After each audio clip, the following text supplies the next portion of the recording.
ज्यादातर लोग सर्दी, खांसी और बुखार की समस्या को हल्के में लेते हैं और इसे मामूली समझकर चेकअप कराने से बचते हैं।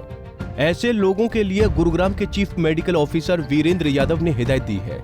उन्होंने अपने बयान में कहा है कि कैसे कोविड-19 का संक्रमण न केवल खतरनाक स्तर पर पहुंचता जा रहा है, बल्कि आने वाले दिनों में संक्रमण के फैलते दायरे के साथ मौत का आंकड़ा भी बढ़ सकता है।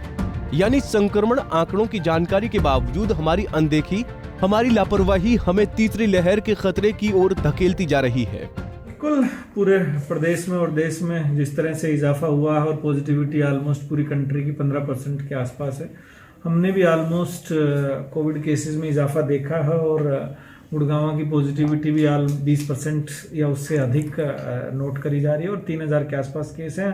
संभवतः 4000 से भी ज़्यादा केस रिपोर्ट किए जा सकते हैं। ओमिक्रॉन की जो वेरिएंट है, इसकी प्रेवलेंस है, एनसीडीसी ने भी बताया है, ज़्यादातर केसेस अब माइल्ड वेरिएंट जो हैं इसी के हैं और इसका जो फैलने की जो शक्ति है या वो कहूँ 3 से 5 गुना है पिछले वेरिएंट के मुकाबले। तो संभवतः हम केसेस में काफ़ी इजाफा देख रहे हैं और देखेंगे।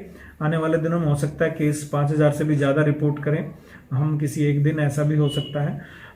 यहाँ अनुरोध यही किया जा सकता है लोगों से कि सावधानी बरतना बेहद ज़रूरी है। वैक्सीनेशन करवाएं, क्योंकि वैक्सीनेशन करवाने के बाद यदि आपको ब्रेक थ्रू इन्फेक्शन होता है तो फिर माइल्ड रहता है या आप एसिम्प्टोमेटिक रहता है, आपको कोई ऐसी मोर्टेलिटी या मॉर्बिडिटी का इशू नहीं आता है।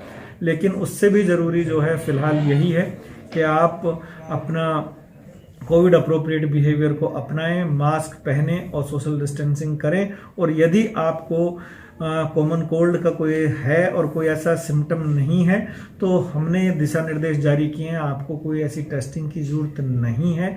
और यदि आपने टेस्ट किया है तो आप 3 दिन तक लगातार, अगर आपको कोई फीवर या कोई सिम्टम नहीं है तो आप प्रोटेक्टिव किट पहनकर अपनी ड्यूटी कर सकते हैं। और 7वें दिन अगर इवन आपको कोई सिम्टम हुआ है और लगातार 3 दिन फीवर नहीं रहा तो 7वें दिन के बाद आपको हम डिस्चार्ज या फिट घोषित करते हैं और आप अपनी ड्यूटी या अपने काम पर जा सकते हैं। आपको रीटेस्ट की कोई ज़रूरत नहीं है। लेकिन केसेस की संख्या क्योंकि बढ़ी है, सिस्टम पर लोड है, इसलिए ये सारी गाइडलाइंस और दिशा निर्देश भारत सरकार की तरफ से दिए गए हैं। हम सभी से अनुरोध करेंगे कि कोविड के संक्रमण रोकने में सहयोग करें और सबसे ज़रूरी जो है कोविड बिहेवियर को अपनाएं। में आ रहा है, लोगों में ये भी भ्रांति है कि कोरोना का जो नया वेरिएंट है ओमिक्रॉन सिर्फ सर्दी खांसी का संक्रमण है, बुखार है, 3 से 4 दिन में ठीक हो रहा है। तो इस बात से कितना इत्तेफाक रखते हैं सर आप? देखिए, कोविड का वेरिएंट म्यूटेशन पॉसिबल है और ये अगर माइल्ड वेरिएंट है तो संभवतः अच्छी बात है, लोग रिकवर हो रहे हैं। लेकिन इसको लाइटली ना लें, क्योंकि मैं आपको यहाँ चेताना चाहूँगा कि इनिशियली मृत्यु या मौत या मोर्टेलिटी कोविड के किसी भी केसेस में नहीं होती। इसमें एक डेफिनेट लैग होता है। 10 से 15 दिन के बाद आपको कॉम्प्लिकेशंस या वेरिएंट की दूसरी कॉम्प्लिकेशंस इसकी वजह से पैदा होती हैं, डिजीज़ की वजह से। तो मृत्यु का आंकड़ा संभवतः कुछ जरूर आएगा, इसलिए इसको इतना लाइटली ना लें। जैसा मैंने बताया, अगर आपको कोई सिम्टम या कोई ऐसी कॉन्टैक्ट की हिस्ट्री है जो आपकी फैमिली में, तो अपने आप को आइसोलेट रखें। और साथ के साथ अगर जैसा हमने बताया, मास्क सबसे जरूरी है, वो पहने, ताकि ना तो आप संक्रमित हो ना दूसरे आपसे संक्रमित। स्वास्थ्य विभाग की माने तो अब कोविड होने पर टेस्टिंग जरूरी नहीं। जिसको भी लक्षण दिखाई दे वो हेल्पलाइन नंबर्स पर फोन कर तमाम तरह की जानकारी के साथ मदद भी ले सकता है।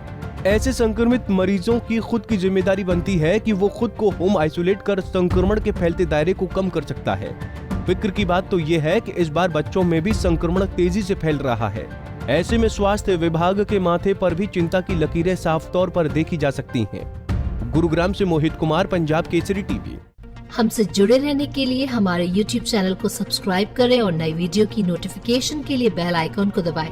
अगर आप ये वीडियो Facebook पर देख रहे हैं तो लाइक जरूर करें और ज्यादा से ज्यादा शेयर करें। धन्यवाद।